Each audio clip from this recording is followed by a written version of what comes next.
The Fantasy Flow Podcast believes Joe Burrow's Super Bowl window is still open. Not.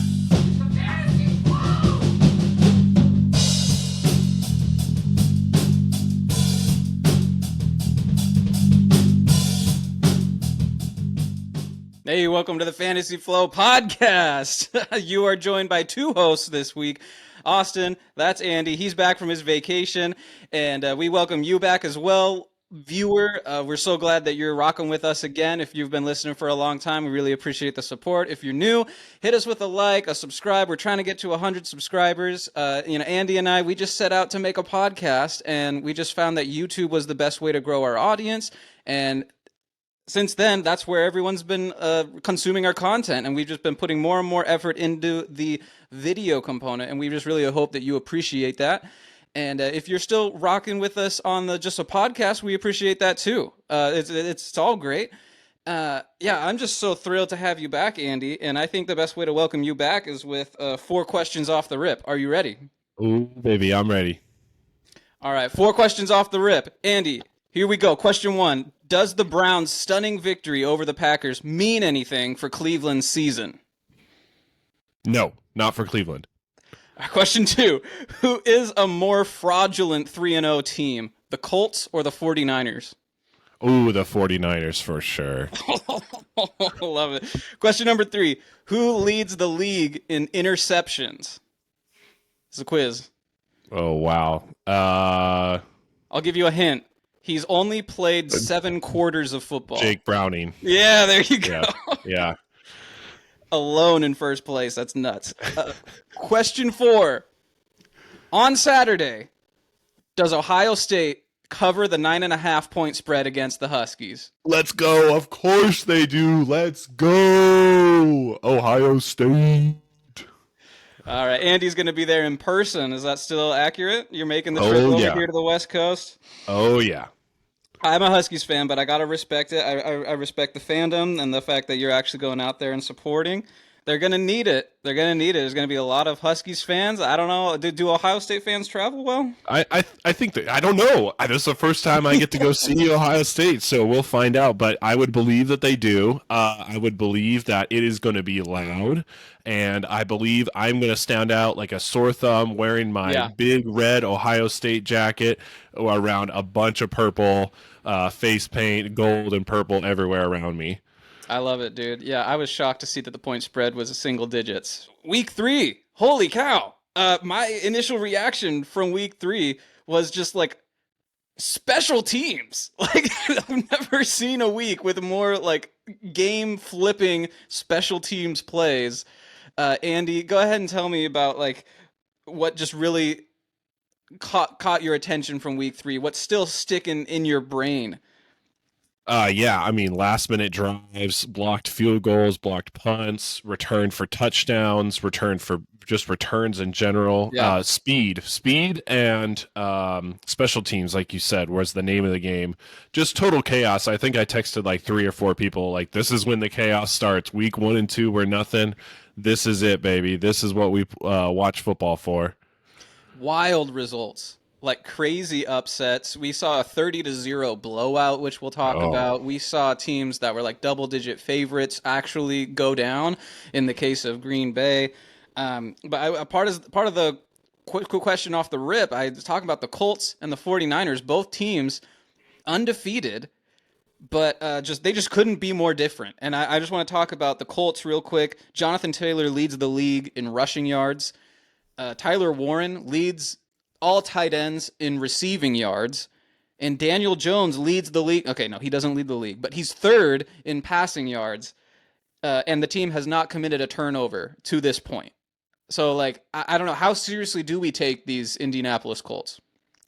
I think he's the only Colts quarterback to start, or maybe the only quarterback ever to start his first 3 weeks with 3 passing touchdowns and 3 rushing touchdowns and 0 turnovers. Well, that's a very specific stat, but it's I impressive mean, still. that's like the 0 turnovers, right? That's the part that we kept on giving crap about Daniel Jones, like the mistakes, and look at the Giants now. So we all are seeing this was not a Daniel Jones problem. This was a Giants. He's literally famous for fumbling. Yes, exactly. So he truly is. And the 49ers, I mean, they barely squeezed one out against the Seahawks. They barely squeezed one out against Arizona. I mean, the Colts beat Denver. Like, yes, they have a weaker division, but still, I mean, I'm riding the Colts wave for sure. Yeah. Flip it to the 49ers. Their opponents, like you said, Seahawks week 1, when they had a lot of players healthy. They lost players in that game, but still. And then their next 2 opponents, Saints, Cardinals. I mean, you can only play your opponent in front of you, and they've won those games with backups, but like that's a pretty weak schedule. But still, I want to tip my cap to the 49ers. They won last week's game with a backup quarterback, a backup tight end, both backup outside receivers, right? Because Brandon Ayuk and Juwan Jennings. Yep. And a backup kicker. And they're 3-0. Yeah. That you got to give them some props. But now they lose Nick Bosa, Right. And we don't know when Juwan Jennings or Ayuk is coming back, and they're hoping that Purdy comes back, and they're without Kittle. Like, this team is just already just in the blender, and it's only week 4. And listen to this: they've scored the fewest amount of points of the 4 teams in the NFC West. Yeah, that's not great. That's not good for them. So, just total polar opposites, even though their records are the same. The next thing that stood out to me, mostly because of this podcast and the now blasphemous things that I said on it last week, the Falcons lay an absolute goose egg against the Panthers. I cannot explain it. I hesitate to even talk about it because I don't know what to say. I can't make sense of it. Michael Penix was so bad, and the Panthers on the other side, like, I don't know how much credit to give them, but Bryce Young was managing that game, and the Falcons defense that showed up last week, I don't know where they were. They weren't in the stadium. Those were, what do you call them? Scabs? like guys that you hire to fill in? Right. Yeah, ghosts. They were just ghosts. They were just non-existent. That was wild. I didn't catch a lot of it, but what the parts I did catch is, I mean, Bryce Young ran it in. I mean, when was the last time he ran in a touchdown? Like, yeah, he was just perfect team manager, game manager of that game, and the Falcons. I don't know. They fired their wide receiver coach. I'm shocked that they didn't fire somebody else a little bit higher up. Maybe that was like the first, the first stick to go. But man, this could turn like last year Bears ugly if this continues. Yeah, that was supposed to be a layup. That was supposed to be a get right game for the Falcons. Props to you for being on the right side of that point spread. We'll get to it. We'll get to it. Yeah. Last big observation that I had from this week, just looking at the standings. It's a little early to look at the standings, but I looked at the standings and I found something kind of interesting. By the way, we're recording this on Monday night, so the Ravens and the Lions are going right now. But so as of this recording, the NFC has 9 teams above 500. And the AFC only has 6 teams above 500. Okay. Of those 6 teams in the AFC, 3 of them are the Steelers, the Bengals, and the Jaguars. So, like, it's just really weird. It's like the good teams in the NFC are winning games, and the good teams in the AFC are not. So you got, like, the Broncos below 500, Chiefs below 500. Oh, sure. Like, the Ravens are 1-1 as we record this. So right. It's really weird looking at the standings. It'll probably right itself, but just kind of a funny observation. Usually we think of the AFC as being having a lot of great teams and the NFC being more wide open. What we're seeing right now is like the AFC's anyone's game. Yeah, I think it still holds true though, that statement. 9 teams are in the positive in the NFC. I mean, that makes it wide open where the heavy hitters are top on the AFC, and we expect that. Sure. Did you have any other observations from week 3? Yeah, just a couple quick ones. Obviously, the Chargers. I mean, I think we have to hammer the point in that the NFL scheduling committee screwed them over by giving them all 3 divisional games back in the first 3 weeks of the season. Like any other team would crumble, at least lose one of those, and they won every single one of them. And yeah, they beat their entire division. 2 of them were on prime time, back-to-back prime time, and they won all 3. Like, just props to the Chargers. They're definitely looking for real this year. And then the Giants. I mean, I could go on a big rant about the Giants from last night on Sunday Night Football. They just, the way that they incorporate Jackson Dart, and then the way that they bring Russell back to do a Jackson Dart play, like it's not making any sense. And that's as far as I'll go with there. And the last question I have for you, would you rather have Tua or Trevor as your starting NFL quarterback? If you had a blank team, your defense was average, you had, maybe 1-star wide receiver, out of just the quarterbacks in a vacuum, which one would you rather have? I'd rather have Tua. No. Actually, no. I meant Trevor. Those names are too similar. Sorry, faked you out there. I would go Trevor Lawrence because he's more, I think, reliable in terms of just availability, and I think he's stable. He's boringly mediocre, and I feel like I'm just okay, I could coach around that with my personnel. I could try to emphasize different parts of my offense. With Tua, he's just such a unique guy. Like, he has a quick release, he has unique skills, but he also has unique weaknesses. So I don't know. Yeah, that's just much more difficult. It's like you have to run a certain style of offense to cater to him, where I feel like Trevor Lawrence is more kind of like baseline. Yeah, that's a good point. I was definitely leaning Tua myself, but then even his height could be an issue. Even his like you said, availability, that's number one. I didn't even think about that. I didn't know if we were counting that, but yeah. No, yeah. It just, these guys, it's just so funny how both organizations pay these guys super early. They haven't done anything, and now they're paying for it. I take Mac Jones over either of those guys. Oh, 100%. Easy buy. Yeah, that's it for me. Okay. Well, just one last thing, and then we will jump into the Seahawks game and give our full analysis of what we saw out of our Seattle Seahawks. I wanted to whip around all the injury news from this week. Pretty devastating. Definitely worse than week 1 or week 2. James Conner, broken ankle, out for the year. Najee Harris tore his ACL. He's done for the year. Nick Bosa tore his ACL. He's gone. Tyrone Tracy, CeeDee Lamb, and Mike Evans are all going to miss an unknown amount of time as of this recording, but they're definitely missing at least a week, probably more. So huge implications for other players. I kind of cringe to just jump straight to that. I don't want to celebrate the breakout of other rookie running backs that benefit from this, but sure. Yeah, it's just a pretty difficult week if you had those guys on your fantasy lineups, if they were on the team that you're rooting for. Just kind of a bummer, and I just wanted to kind of make note of that as we move forward, especially James Conner. I mean, that's super sad. He's just such a great dude by all accounts, does everything the right way, beat cancer. That's always right. that always earns you points with the fan base when you beat cancer. I mean, everyone loves James Conner, so that was a real bummer. Yeah, and Mike Evans. I feel like a lot of people like Mike Evans too, and for him to get hurt another year, that's not great. Yeah, I mean, Mike Evans gets hurt every year. He shouldn't miss the rest of the year. But yeah, that's one thing that people.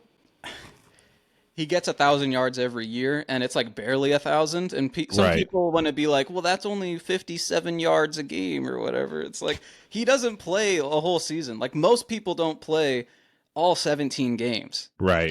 So the fact that he's still able to, even though he misses time, come back, and we'll see this year. But I shout out Tampa Bay 3-0. But yeah, they just keep losing star player after star player, and Baker Mayfield keeps getting it done. Oh yeah, and he's like, just put another stone on my back, boys. I got this one.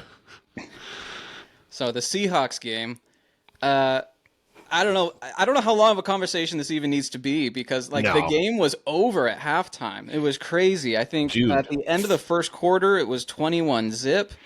And yeah, I texted our group chat. I was like, well, at this pace, the Seahawks are going to win 84-0. That's just not exactly how it worked out. But yeah, crazy kick return touchdown. We blocked a kick, and Sam Darnold was just so efficient. I mean, these drives would last like 4 or 5 plays.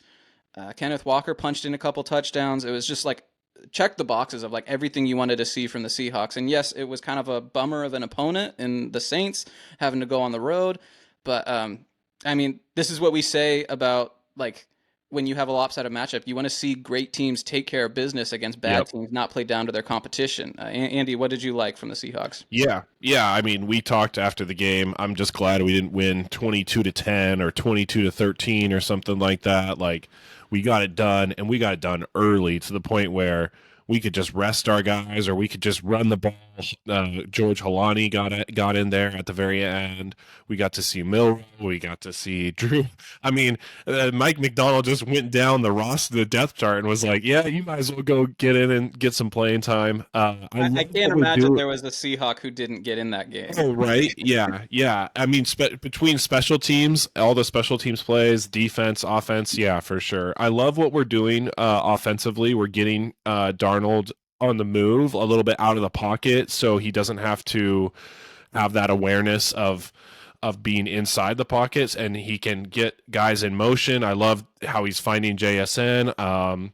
Cooper Kupp is going to get his left and right, every other game or something. And Torrey Horton. I mean, this is just what a dream start as a rookie. Like, you get a return touchdown, you get a passing you get two catching touchdowns back-to-back games. Like, great. Local Seattle radio, they were just comparing and contrasting what the Seahawks were able to do with Sam Darnold today with how Geno Smith played this week with the Raiders. Not to dog on Geno Smith, but just the fact that Geno Smith was under duress the whole game because that Raiders O-line is terrible.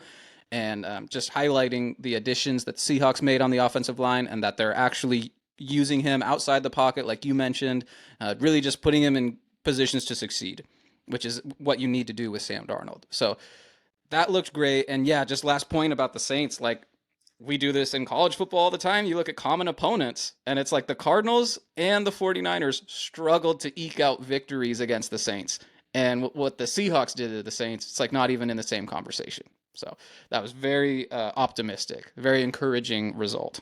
All right, it is time for the Team Elimination Challenge. This is week 3. We've already eliminated the Saints week 1. We eliminated the Browns week 2. Boy, did the Browns scare us by winning last week? I think we said at the top of the show, not at all. We're not worried about the Browns making the playoffs. I still feel good about that pick, but it was nice to see them get a win. That was very cool. Week 3, we got to choose another team and just eliminate them from the playoff picture. We're going to eliminate one team every single week, and then at the end of the season, we will have eliminated the 18 teams that missed the playoffs. This is the Team Elimination Challenge. Andy, who is top of mind for this week? Tennessee? Yeah, they look bad, don't they? Yeah, they don't. I mean, I think even at the beginning of the season, a reporter asked Cam Ward and somebody else about playoffs, and they kind of like looked at each other and like laughed. Oh no! I think that clip's out there. Yeah, this team is not going anywhere fast. I think the head coach is going to get fired. I mean, nothing they're doing is correct. Yeah. No, we have a lot of comfortable options. It's not like I'm nervous to pick the Titans or anyone else. But how about this? Just an interesting fun fact. There are 2 matchups this coming week between 0-3 teams. The Jets play the Dolphins, and the Titans play the Texans. So those are 2 like cornered animal games, and we'll have 2 0-4 teams as a result. So that's going to be pretty easy. Sure, yeah, that's the losers true. of those games. I'm fine eliminating the Giants, but I'm also fine eliminating the Titans. And then just like, if we eliminate the Giants now, then we can just let those 2 0-3 games kind of play out. Or if we eliminate the Titans and then they beat the Texans, it complicates things. I don't know. What do you think? Yeah, that's you bring up a good point. The Giants, man, that defense just is pretty good though. And if Jackson Dart can catch wind, Yeah. There is a threat of them switching quarterbacks and looking like a right. whole new team. Yeah. Scatterbo's going to get more and more carries, which I like. I like Tennessee a little bit more. Okay, we'll stick with Titans. Okay. Week 3, they're done. You gone.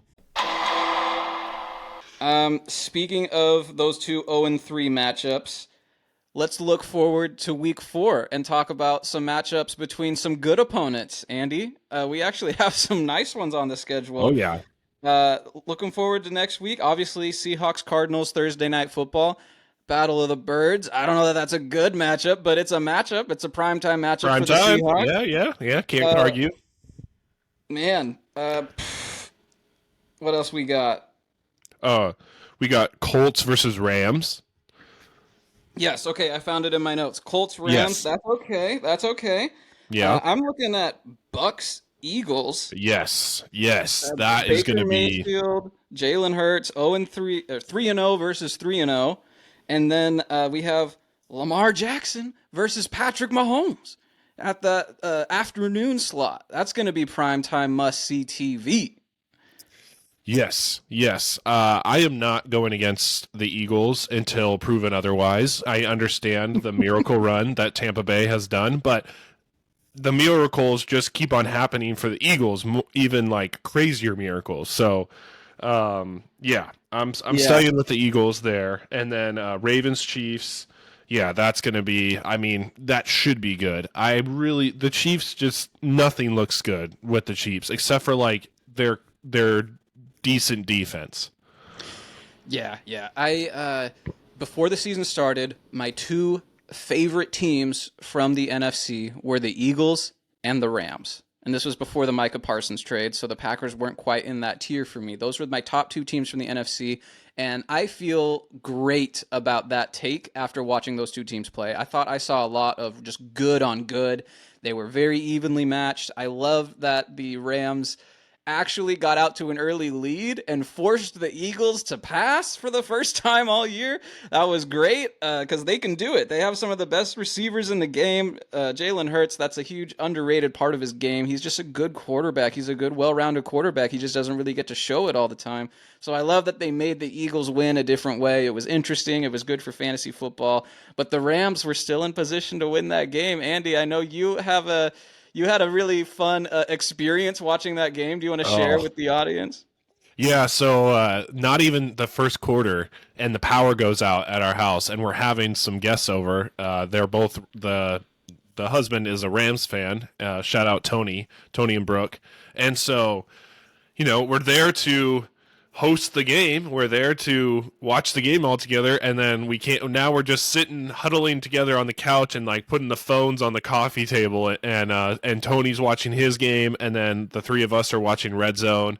And it was. It turned out not so great, but it was just crazy to see his reaction, and he just was staring at the wall. Like shout out Tony, but that was so devastating for any Rams fan.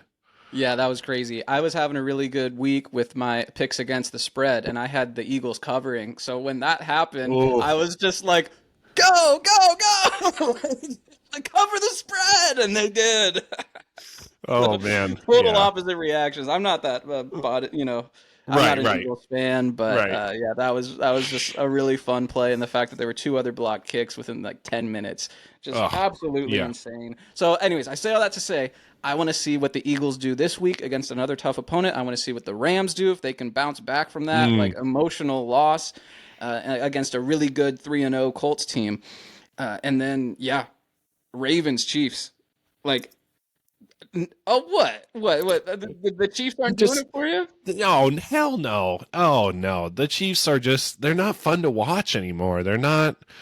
Nothing about it excites me. I mean, I don't know. The Ravens, the matchup excites me, but like the standalone Chiefs do not. Well, see, like when the Chiefs are good, they're fun to watch, and when the Chiefs are bad, it's it's fun to watch them be bad because we all hate them now, you know. So, Yeah, yeah. The glaze I don't is know. just too real, and it's just too much, Yeah, though, the announcers, Tony Romo and everything, like it dude. is going to be kind of an eye roll. I can see what you're saying there, Yeah. but hopefully the Ravens just roll, and it's going to be a Yes. beautiful sight to see. Yes. I can't remember the last time the Chiefs' defense allowed any team to roll, but I'm Sure. optimistic. Sure. Sure. Okay, that was the best matchups for Week 4. Now let's kind of switch gears here. Let's talk about fantasy football. Who are some players, Andy, that we're flowing into our lineups next week? Yes. I'm going Jordan Love as my first pick against Ooh, I the love it. Dallas Cowboys because there is just this trend going on. And if you have a fantasy player that's going against the Dallas Cowboys, you put them in your starting lineup because they will score points. And that is going to continue. It's going to be a Micah revenge game.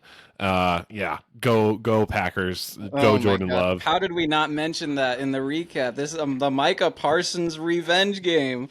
The I don't know how Micah. much revenge it is, but yeah, because he got paid. But man, that's going to be great. It is going to be an ass whooping. The Packers are going to destroy. I do like that pick. I like it because I have Jordan Love in a league, and Mhm. he hasn't been doing much, and I've been contemplating putting him on my bench. But yeah, this matchup is not the matchup to bench him. I Right. think it's a great game for Josh Jacobs, but I think there's going to be enough to go around for players we're flowing into our lineup, the fantasy flow. We're not trying to give you obvious picks. We're not trying to give you guys that are just like no-brainers. We're trying to help you out. These are players that you are potentially, having to choose between. So guys like Ricky Pearsall, George Pickens, who's going to be the Cowboys' number one with CD missing time. Emeka Egbuka is going to be the Bucks' number one receiver with Evans missing time. Like, these are no-brainers. Like, you got to find a way to get these guys in your lineup. I'm going to go a little deeper. These are guys that, like, if you are in a pinch or if you're having to make a tough decision, I got a quarterback. Since you gave a quarterback, I'll give a quarterback. I'm going Justin Fields against the Dolphins. He was my flow-in player 2 weeks ago, and that was not good. It was not good because he got concussed. Okay, Yes. that's Yes. never a recipe for success. He missed a game because of it, and now he's back. When you take a week off, it's not like another injury, like a pain tolerance injury where you're having to play through it. A concussion, when it's gone, it's pretty much gone. Right. Right. In terms of like your ability to play, like it's not still there. You are totally back to normal. The Dolphins are the softest matchup. They have given up the most points in the NFL through 3 weeks. So it's just a great matchup. He's a dual threat quarterback. It didn't work last time I recommended it, but I believe the process was sound, and I'm doubling down on Justin Fields. Perfect. Yep. I love that. I'm surprised the Cowboys don't have given up the most points after 3 weeks. I'm surprised it's Miami, but I guess they did play the Bills. So I'm going to go with DeAndre Swift as the running back. They're going against the Las Vegas Raiders. Maybe you've been a little hesitant to start Swift. Maybe you have to because of how you drafted your team. I'm saying this week, feel confident, feel happy you have him. He's going to be out there, any injury pending, and he's going to get his. Chicago is going to take this win, and they are just going to roll this momentum. I love that optimism. Yeah, you weren't always optimistic about the Bears, but I see you're kind of feeling yourself. You got Romo Dunze in like what, all of your leagues, I guess. Yeah, over half for sure. Right on, dude. Yeah, I love that. Yeah, DeAndre Swift, great pick. I'm going with Nick Chubb. We talked about the Texans Titans matchup, 2-0-3 squads. Okay, if you had to start Nick Chubb, this is the week to do it against Ooh, the ooh. Titans. Against the Titans. We're going to start calling them the Titans. Yeah, that's a good one. I like that. I don't know, man. I think he falls into the end zone. I think this is like it. If you were ever going to start him, this is the week. But yeah, if Yes. I would start DeAndre Swift and other guys over. Yes, him. yes, Plenty yes. of other guys over. Him. The thing I'm starting to realize about the Houston Texans, but also just about fantasy players as a whole, why like we always try to get the player that pops off. We want to put him in that exact week, and Nick Chubb is one of those guys where it's like, hey, I'm okay waiting to see it happen a little bit more consistent before I just plug him in, hoping hoping it's there. Now, this matchup, I'm kind of with you. It's like he's probably just going to fall into the end zone, maybe even twice if you're lucky. So Yeah, I just think they've been in like a negative game script so right. often this year, and this might be one of the only situations where they're not. Like they could actually have a lead in the second half and run the ball. Yeah, that's a good point.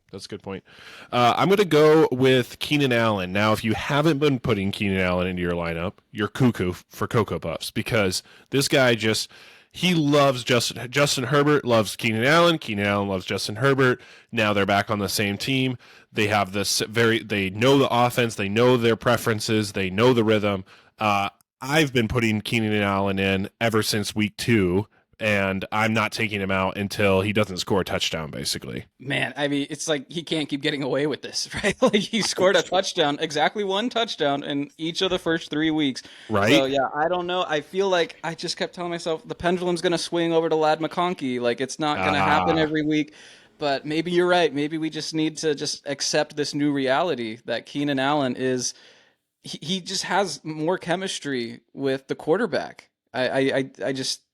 I don't know what to say, and like especially in the red zone, like these aren't like long touchdowns that he's getting. He's getting targeted in the red zone. So yeah, I can't argue with that at all. Maybe you can argue with this one though. We'll see. Like I said, I went deep.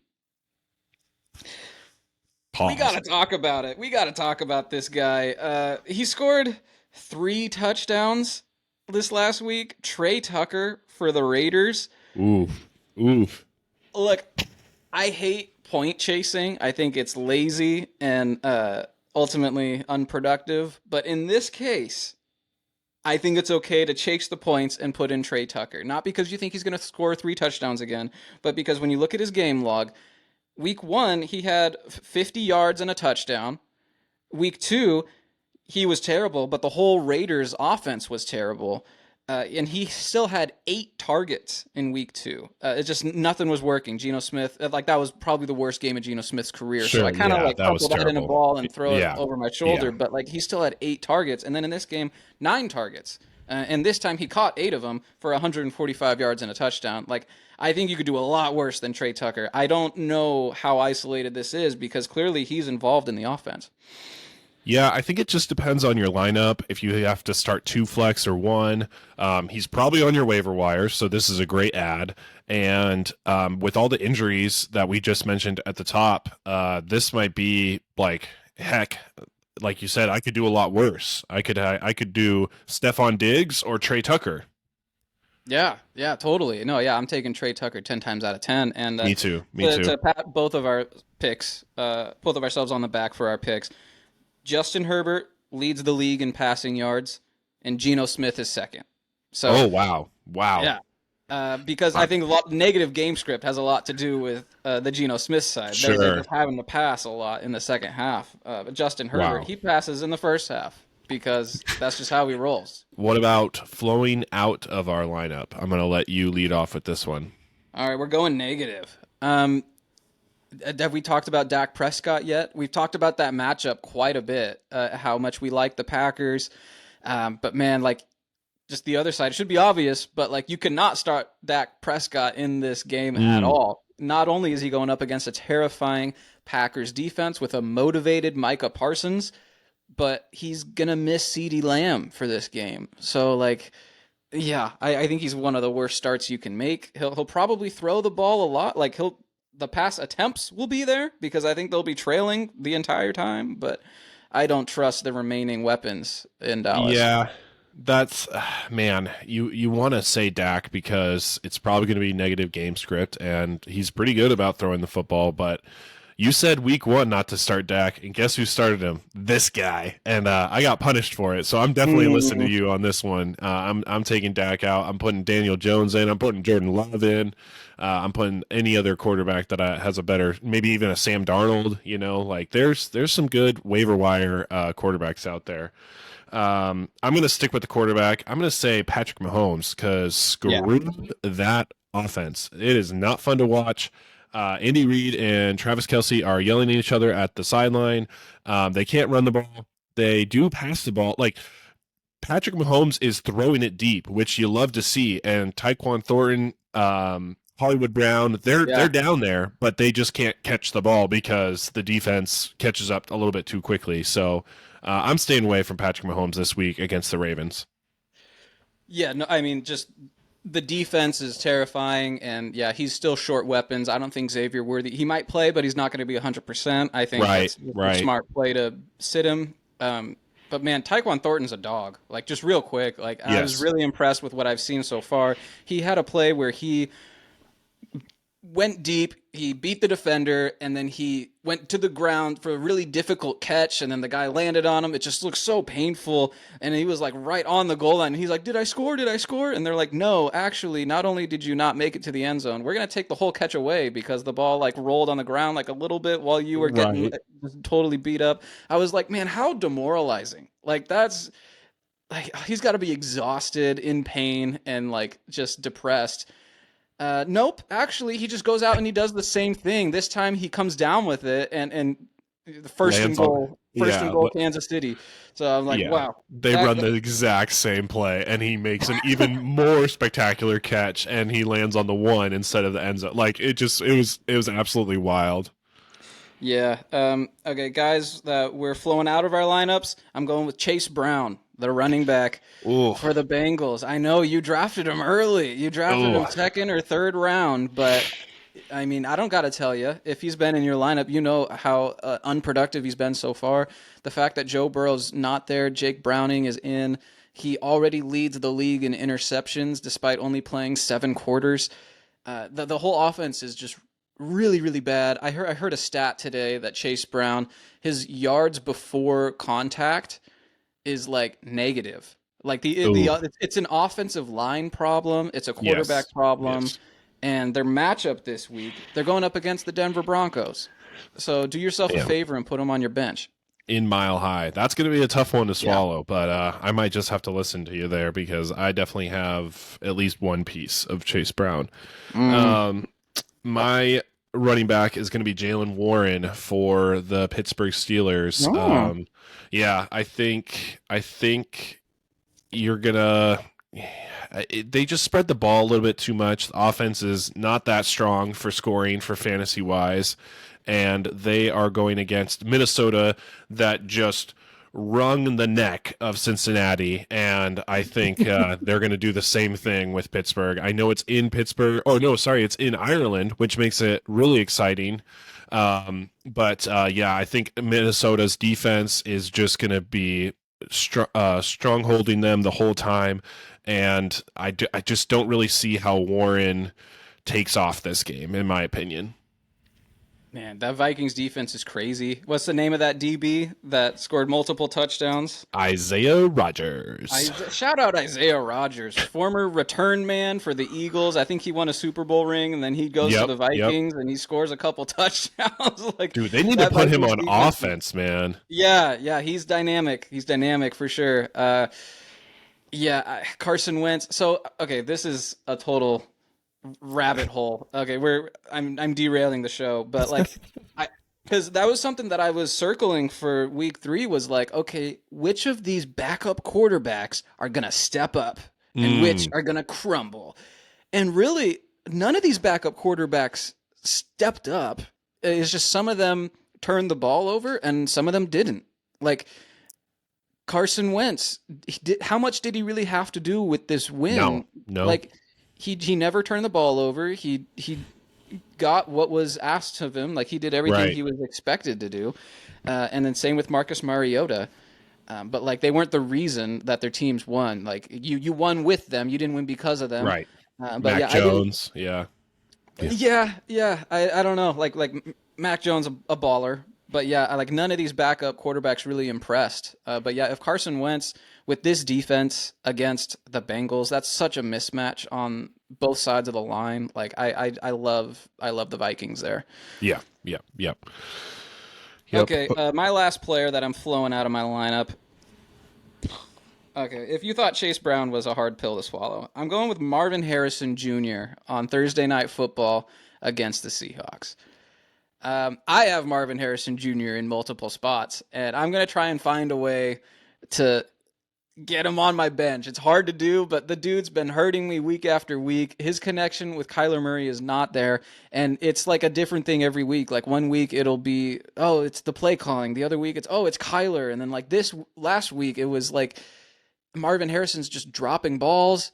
Yeah, I'm so frustrated with it, and I don't like the matchup. The Seahawks defense has been terrorizing offenses, and I think the Cardinals are. That's just not. It's not going to go how they think it's going to go. Sure. The one thing I would caution is keep an eye on the DBs for Seattle. I don't know if Julian Love's come back, Devin Witherspoon. I really hope the Seahawks win, but of course, just gotta be aware of the situation for the back end for Seattle going into that game. It is a short week. Arizona is favored this game. I don't understand that at all, but that's for a different conversation. But that's a pretty tough pill to swallow. I'm gonna go with all Cleveland players. Just bench them. Just like the only one you could consider is Quinshon Judkins. They're going against Detroit. Detroit is going to score a lot of points on top of them, and no matter how good that defense is. And Cleveland's probably going to score like 10, 13 points. Just bench them all. Yeah. I thought about including Quinshon Judkins in my list because I think that's going to be a negative game script. I think the Lions, they're not going to. Lightning's not going to strike twice. I don't think they're going to beat the Packers and then beat the Lions. No way. I could be eating my words, but I really think the Lions are going to find ways to put points on the board, and Joe Flacco is going to be attempting 50 passes. And Quinshon Judkins, look, he's a rookie. He's still, acclimating to the offense. Yep. But as of 3 weeks, he does not have the passing back role. That's a good point. He had one target last week. 18 carries, but just one target. So I would really hesitate to put him in. Yeah, it's like that bright star. You're like, oh, you like it's just gonna get brighter. It's like, yeah, he probably will. It's like the Omari and Hampton. Like, yeah, it looks really shiny and it's not working out. Just be patient. And Quinshon Judkins got a later start than everybody else. Yeah. So just hold him back. Wait for him to shine even more, then you can put him in. And this is not the week to put him in. All right, time for our last segment. This is the Fantasy Face-Off. These are game picks against the spread. It's a competition between Andy and I. Let's talk about last week just real briefly. It was a rough week. Okay, I went over, and Andy... The one win he got was the one win that one of us was guaranteed to get because we were facing off against each other. So shout out to Carolina Panthers giving him that one win. So Andy, you have the edge, just ever so slightly through 3 weeks. Let's try and improve our scores, okay, this week. Yes. So now that you're back, we can do this proper. We can do this draft style. I'm going to go first, okay, because I haven't gone first so far this year. I'm going to take the first pick, and with the first pick, I know things get weird on Thursday night, but I'm just gonna keep this simple and take our Seattle Seahawks. I don't even need the points. Give me the Seahawks to win the game. I'll take them in a pick 'em. Sure. Well, it's 1.5. I'm seeing on. I don't need it. Need it. Okay. That sounds good. I didn't even write them down on my list. So yeah, that's what I thought for sure you would take them. Nope, not even on my list. The first one is. I don't believe you. Whatever. I got it right here. I'll show it to you. I got it. First one is just the game we were talking about not too long ago. Minnesota -2.5 against Pittsburgh. It's in Ireland, so it's not really a home game or an away game. It's just a double away game. Minnesota's going to win by more than a field goal. Interesting. Okay. I know we both talked about how we're never going against the Eagles. So I said that. Just me. Okay. Well, not only am I not going against them, I'm picking them to cover again. I'll take the Eagles to cover 3.5. So they got to win by more than a field goal against the Tampa Bay Buccaneers. I mean, I'm sure Baker Mayfield will come up with some crazy, 2-minute drill to break my heart. But the Bucs are just losing so many players. Mike Evans being the latest. I don't think they can hang with the Eagles for 4 quarters. That makes sense. I also did not write that on my list. The next one is Chicago minus. I swear I saw plus. It's basically it's 1.5. I swear I saw one that they said they were going to lose, and one now I'm looking at one that says they're going to win. It doesn't matter. I'm picking Chicago. Whatever the spread is, they're going to beat the Raiders. I'm looking at a pick'em right now between the Bears and the Raiders. Okay. So yeah, it's not quite week 4, so that would make sense. But the Raiders are just bad. The Raiders are really, really bad. And Chicago, I'm staying with the flow. I'm staying with the NFC North, apparently. Okay, yeah, momentum. Momentum is the word there for Chicago. Okay, boy, with this last pick, this is our last pick, right? Yep. I'm torn. I don't know what to do. Okay, let me. Did I take yours? No, okay. You didn't. I'm just worried. You're just flip flopping. Yeah. Last time I did this, I flipped to the Browns to cover, and that was week 1, and that worked out. Okay. This time, I'm going to stick to my guns. I'm going to take the Packers to cover the 6.5 points against the Cowboys. Wow. So they got to win by a whole touchdown. Even though they just laid an egg against the Browns, I think that the difference between the Browns defense and the Cowboys defense is going to be night and day. And they're going to come out, they're going to be pissed.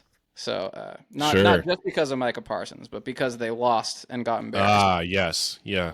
Okay. I think that's a pretty big spread, especially for the Packers. They don't like to win by a whole lot usually, but this will be a primetime Maca revenge game. So I do see it. I'm going to go with your Justin Fields take, and I'm going to take the New York Jets plus 2.5 against Miami on Monday night. Yeah, that was on my list. I like that one too. Yeah. I think the Jets are way better than Miami. Is it in Miami? It is. Yeah, Miami's pretty good at home, but yeah, I do like Justin Fields and the Jets there. It's really like a 7:15 game for them, so it's an evening game. So it's not going to be like peak sun coming down, that's usually where they have that advantage because of how the stadium is built. All right. Well, that was the Fantasy Flow face-off. Let us know in the comments the spreads that you like this week. Whose group of 3 of picks do you prefer? If you're riding with me, if you're riding with Andy's picks. Thanks for joining us. This was the Fantasy Flow. Good luck. We'll see you next time. See you.